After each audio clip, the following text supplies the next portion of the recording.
নমস্কাৰ বন্ধু বান্ধৱীসকল আহিকল গুৱাহাটী ইউনিভাৰ্চিটিৰ বিএড এন্ট্ৰেন্সৰ ফৰ্ম ফিলআপ এই ফৰ্ম ফিলআপ কেনেকৈ আবেদন কৰিব আৰু কিমান পাৰ্চেন্ট লাগিব সকলো কথা জনাই আছো ভিডিঅটো সম্পূৰ্ণকৈ চাই থাকক এইটোত আবেদন কৰিবলৈ হলে আপোনালোকে এপিয়াৰিং হ'ব লাগিব অৰ্থাৎ যিসকলে ফাইনেল এক্সাম দিছে ৰিজাল্ট আহা নাই তেওঁলোকে আবেদন কৰিব পাৰিব আৰু যিসকলে পাছ কৰিছে তেওঁলোকে আবেদন কৰিব পাৰিব জেনাৰেল ক্যান্ডিডেটৰ কাৰণে 50% মাৰ্ক লাগিব আৰু SC ST OBC ৰ কাৰণে আৰু PWD ৰ কাৰণে 45% মাৰ্ক লাগিব এইটো এন্ট্ৰেন্সৰ সময় থাকিব আপোনালোকৰ 2 ঘণ্টা আৰু এই এপ্লাইটো আজিৰ পৰা আৰম্ভ হৈছে আৰু এই এপ্লাইটো চলিব আপোনালোকৰ 2 জুলাই 2024 ৰ চলিব আৰু আপোনালোকে এডমিট কাৰ্ড ডাউনলোড কৰিব পাৰিব 10 জুলাই 2024 ত আৰু ইয়াৰ এক্সামটো হ'ব 14 জুলাই 2024 ত আৰু মেৰিট লিষ্টটো ওলাব আপোনালোকৰ 31/7/2024 ত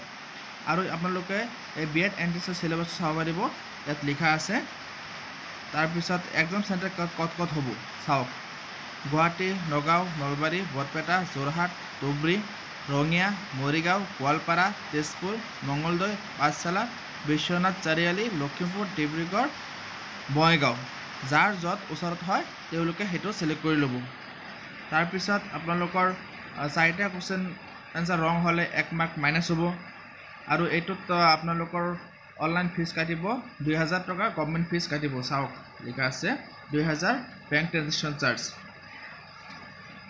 আৰু এইটো আবেদন কৰাৰ লিংক মই ডেসক্ৰিপচনত দি দিম তাৰ পৰা আপোনালোকে নিজৰ আবেদন কৰিব পাৰিব থ্যাংক ইউ বন্ধু বান্ধৱীসকল আৰু নতুন নতুন নোটিফিকেশন পোৱাৰ কাৰণে মোৰ চেনেলটো সাবস্ক্ৰাইব লাইক আৰু শ্বেয়াৰ কৰি দিব